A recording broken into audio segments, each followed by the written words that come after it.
Yes. What is this ability? Oh my... We all just died. Hello and welcome back to the channel. Today we're back to another Nightreign boss guide with not just one, but two bosses. With the first two to be exact. Gladius Beast of the Night and Adel Baron of the Night. Now, these bosses are more straightforward than Libras or the Night Lords in terms of movesets. Oh my god, dude. However, I wanted to cover them in depth, especially for those that are struggling with the first couple of bosses. Let's go ahead and jump right in. Gladius Beast of the Night, which is the Tricephalos. So, a Cerberus that wields a chain sword that can split into 3 separate wolves, dealing fire damage and is vulnerable to holy damage. So kind of an overview. So at phase 1, we got one giant 3-headed beast. At about 75% HP, it's going to split into 3 wolves, which is going to signify the start of Phase 2, and then it will reform again with a new fire-imbued sword. So the first attack is the triple bite attack. So this, pretty simple. He does this quite often. He will charge forward and try to bite you, sometimes in quick succession. Gladius also has a sword chain swing. He's going to use his sword that's chained to his back for a horizontal swing, and it can actually chain multiple attacks together, and these actually have a surprisingly large area of attack. Just make sure you dodge through or away from the attack. So this attack is a bad one. You want to definitely avoid this one. This is the charge triple bite attack or the grab attack. So there's going to be a sound cue, which I'll play here. A lot of bosses actually have this sound cue. So all 3 jaws are going to glow purple before it attempts to grab you and pin you down to the ground. This also allows the other heads to attack. On top of a horizontal slash, he also has a vertical slash. So he'll swing his sword upright and then come straight down. So you want to either dodge to the left or to the right of this. He also has fire breath here in phase 1, and he'll constantly use it, especially if you're attacking at range. You just want to roll either side to avoid the fire. Like I said, for phase 2, after it loses about 25% of his health, Gladius will split into 3 individual wolves. So for the split, each wolf has their own attack, so they'll have the fire breath, the bites, etc.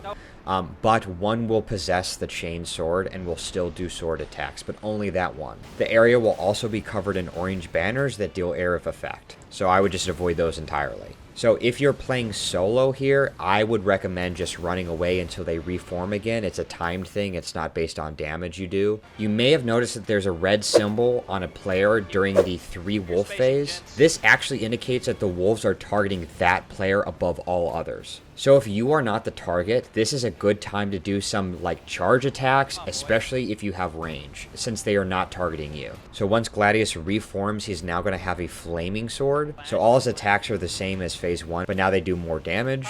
He also has some new attacks. So he has an explosive plunge. So Gladius is going to jump in the air and then plunge his sword into the ground, which will cause a mini explosion. So this is actually a really good time to roll into that explosion towards him, because there's going to be a significant window of attack as he's kind of recovering from this. At any point in time, Gladius can split into 3 again and do the same thing as he did at the start of phase 2. After some time, he'll form back into 1. Getting down to the last couple attacks here, he has a wave of flame. So Gladius impales his burning sword into the ground, then drags it forward. This is going to send a wall of flame. So the counter is you want to dodge forward into the wall of flame to avoid the hit. So don't let it become a wipe mechanic like it was for us. Yes. What is this ability? Oh my... We all just died. For the final attack, he will have a triple fireball. So all 3 heads will do this fireball effect. So you can roll into these, but again, timing is everything here, because if you roll too early, you might miss the first couple fireballs, but you won't miss the last one because one of the heads will delay their fireball to kind of roll catch you. I also wanted to touch on his weakness a little bit more. Holy is the best. You can break his poise consistently in the fight. However, on screen you can see his resistance bars. So rot, blood loss, and even sleep are all great here. And for melee, he is also weak to pierce. Also, make sure you know your character's stats and what's best for them. You can do this by going to the Visual Codex and the Roundtable Hold. Because I might have a decent weapon that does holy damage, but may not scale with my character as well. Example, as the Executor, I may have a decent holy weapon, but I'm tossing that the moment I see Rivers of Blood, since the Executor scales best with both Dexterity and Arcane. Okay, next we're going to cover Adel Baron of the Night, otherwise known as the Gaping Jaw. The description is a monstrous dragon boss with a horizontal jaw and gravity powers, vulnerable to poison. So again, you want to go into the map and make sure you pick up a poison weapon. So like most bosses, this boss has 2 phases. We're going to head into the first phase now. So he's going to have a regular attack. This is just a jaw bite. It's a 2-hit combo. So this is indicated by his mouth opening up and then tries to chomp you. Evasion wise, you just want a timed roll. This is a standard attack. He'll do this. So try to keep away from the mouth as much as possible. If you're melee build, you want to work on trying to hit him from the sides or behind. Just stay away from the jaw in general. Next attack is the leg stomp. This is pretty easy to see. He's going to lift up his leg and then he's going to slam it down on the ground. It's going to create this kind of shockwave or ripple effect. You're going to want to jump over this. You can do a timed roll. However, you're going to have less iframes here, so there's going to be a tighter window in order to dodge. So jumping is preferred here. You get a little bit more leeway here. This next one is the big one to look out for. This is called the jaw charge. This is a particularly brutal one. If you get caught up into this, he will essentially grab you and then chomp down on you and do a ton of damage. For the more squishy characters, this means you're going to go down, because not only does this do raw damage, but this also normally will proc bleed unless you have a high bleed bar. As far as indication, you're going to be listening for a sound cue, which I'll play on screen. There's going to be purple lightning on the edges of his mouth. He's going to slam his head to the ground and then quickly charge it forward. I'm going to show you on screen the exact timing you need to have.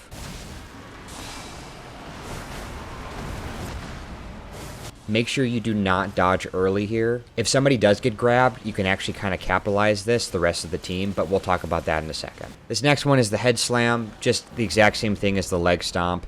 Again, you kind of want to jump away from this. You'll get more iframes here than if you were to roll. This next one I call the jaw drag. It's different than a jaw charge. It's much slower. There's no sound indication. There's no lightning.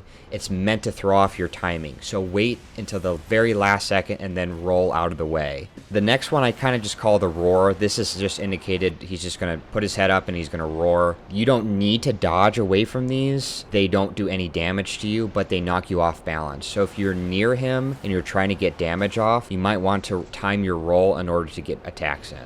This one is just the lunge. This lunge is just to close the gap between you and him. So he's going to jump forward. He kind of like puts his head down, kind of bends his knees a little bit, and then jumps. So you want to wait to the last second and dodge out of the way. You can dodge into it. Just note, don't dodge too early here. And then I kind of categorize this all together, but he has some kind of spinning attacks and some extra jaw bites around. If you're attacking him and up close, he'll try to kind of get you away from him, but around his size are where he's going to be most vulnerable, like I talked about. Now we're going to move into phase 2, and he's going to start this off with a charge bomb. He's going to charge up. Purple's going to go everywhere. You just want to run out of there, sprint away as fast as possible so you don't get caught in the blast. There's going to be purple sparks all around the battlefield. You want to also avoid those too, but you want to turn around as soon as possible because it leads into the next attack, which is a dive bomb. So he's going to lift himself up in the air and then slam down on the ground, jaw first, and it's going to create this purple ripple effect that happens. Just avoid the purple lines as best as you can. You're fine in between the lines. Just if you find yourself in the purple lines, make sure you dodge away. Phase 2 is also going to have the same attacks as phase 1, but now all the slams, like the leg slam or the head slam, are also going to have these purple effects. So it's like the secondary explosion that's going to happen with all these attacks. All the other attacks kind of remain the same. They're just going to be more like purple lightning around the battlefield. The one big change is that on top of a jaw charge, which he will still do, he will also make the same sound indication, which I'll play again here.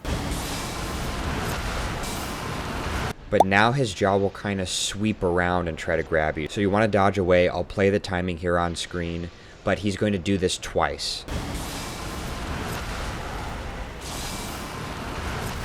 Again, it's just a 2 combo thing that he does, but whenever you hear this and he's upright, he doesn't slam his head down, he's going to quickly try to grab you, and it's going to be the same thing as if you get caught up by the jaw charge. Now I'm going to show you what happens if you fail the dodge. He's going to grab you up like this, and he's going to do a ton of damage. I have quite a bit of health as the executor, so I'm fine here. My bleed doesn't even proc. However, if this happens to you or a teammate, everybody else needs to run in and start doing damage. You can capitalize on this. You can actually, like we did here, stun the boss. in which case he will drop that player. In this case, our player goes down, one player goes and gets him back up, while I continue to do damage on the boss and actually get a critical hit off, which buys him a little bit more time to get him up. So rule of thumb here, get to the side of his body, stay away from his jaw, and then time those charges and you should be pretty much golden. I'm going to talk about this here because it actually happened to us in game, but if players go down, this is where you want to use your ult. You don't want to use your ult to hit the boss, especially not this boss, because there really isn't a gimmick where you would want to save your ult. Just use your ult to get your teammates up.